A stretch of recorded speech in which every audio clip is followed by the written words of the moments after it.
Bismillahirrahmanirrahim. Assalamualaikum warahmatullahi wabarakatuh. Kami dari kelompok 10 yang terdiri dari saya Salsa Nabila. Saya Marwah Fikriyah.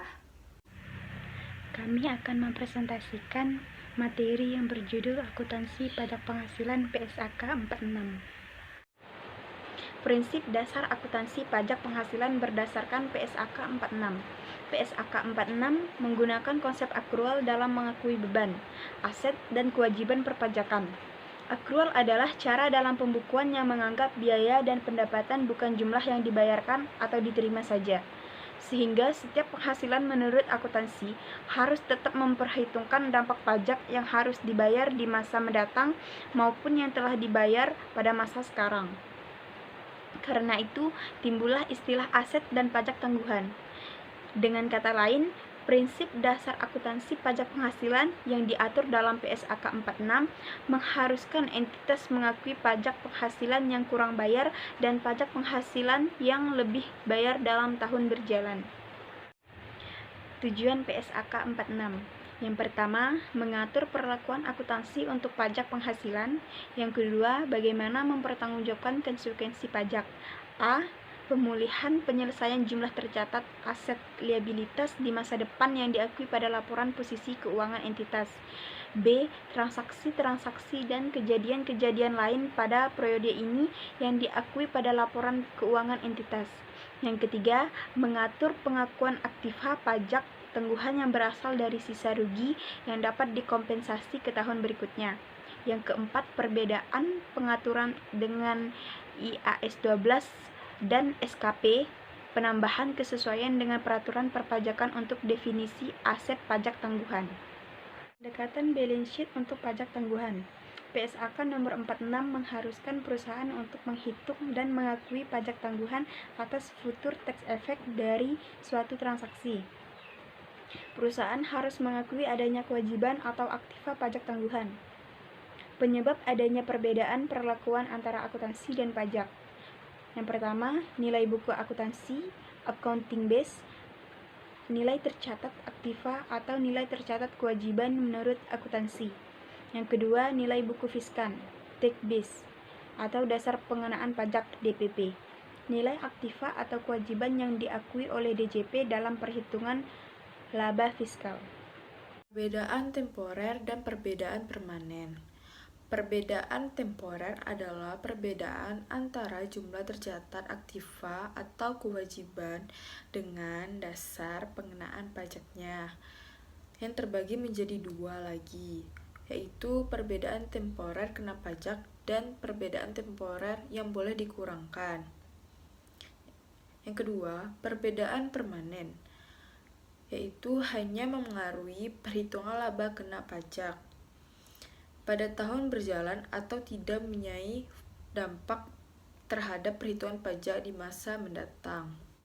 Berikut ini disajikan laporan laba rugi PT Selembut Sutra untuk tahun 2010 sampai 2014. Biaya penyusutan atas peralatan yang dibeli awal tahun 2010 dengan harga 100 juta. Peralatan tersebut untuk kepentingan akuntansi disusutkan dengan metode garis lurus selama 5 tahun. Sedangkan untuk kepentingan fisikal menggunakan metode garis lurus selama 4 tahun. Dan menggunakan kelompok pertama. Lakukan perhitungan beban pajak untuk masing-masing tahun. Jawab untuk akuntansi, kita mencari biaya penyusutan. Sedangkan untuk akuntansi memakai metode garis lurus selama 5 tahun dengan harga 100 juta. Jadi mencari biaya penyusutan sama dengan 100 juta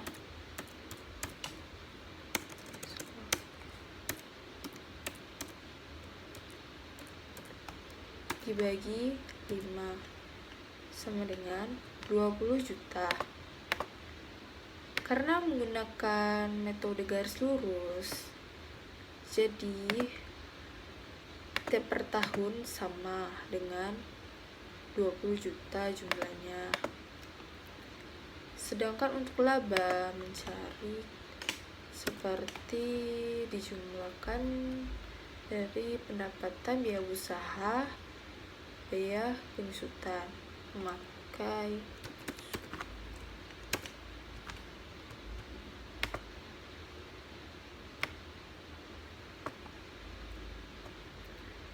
dapat 35.980 juta. Kita tarik. Dan untuk tahun 2014 hasilnya 47.980 juta. Untuk beban PPh 25% menggunakan caranya jumlah laba untuk tahun 2010 dikalikan 25%. Hasilnya 8.995 juta. Sedangkan untuk tahun 2014 jumlah beban PPh 25%-nya 11.995 juta. Total dari 2010 sampai 2014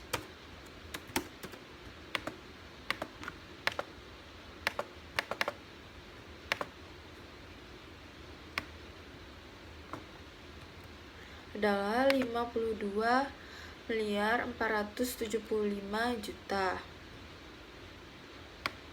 Sekarang yang kedua fisikal. Biaya penyusutan sama dengan, sedang di soal dibilang 100 juta. Sedangkan untuk kepentingan fisikal menggunakan metode garis lurus selama 4 tahun. Jadi 100 juta dibagi 4, hasilnya 25 juta. Karena menggunakan metode garis lurus, jadi tiap tahun sama 25 juta. Ini laba sama dengan sum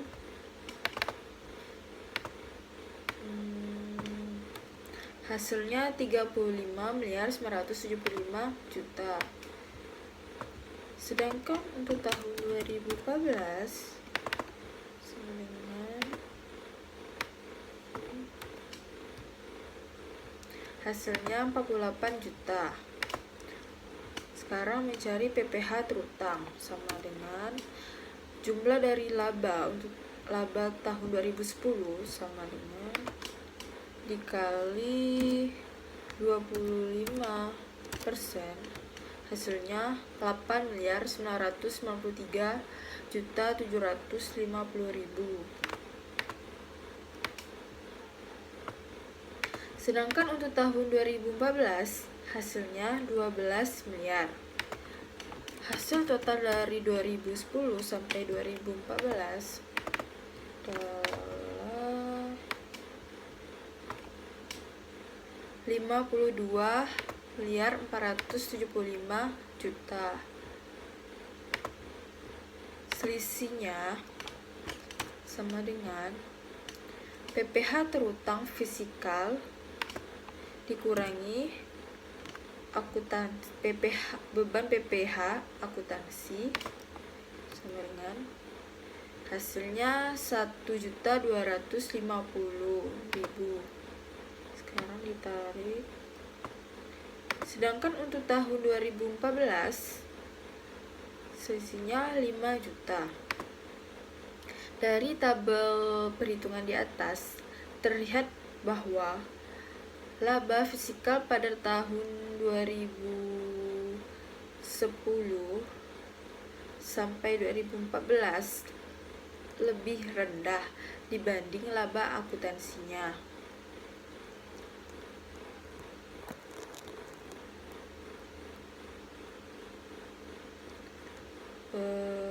Oke. Akibat PPh yang harus dibayar lebih rendah dibanding beban PPh-nya 1.250.000.000 per tahun. 1.250.000 per tahun.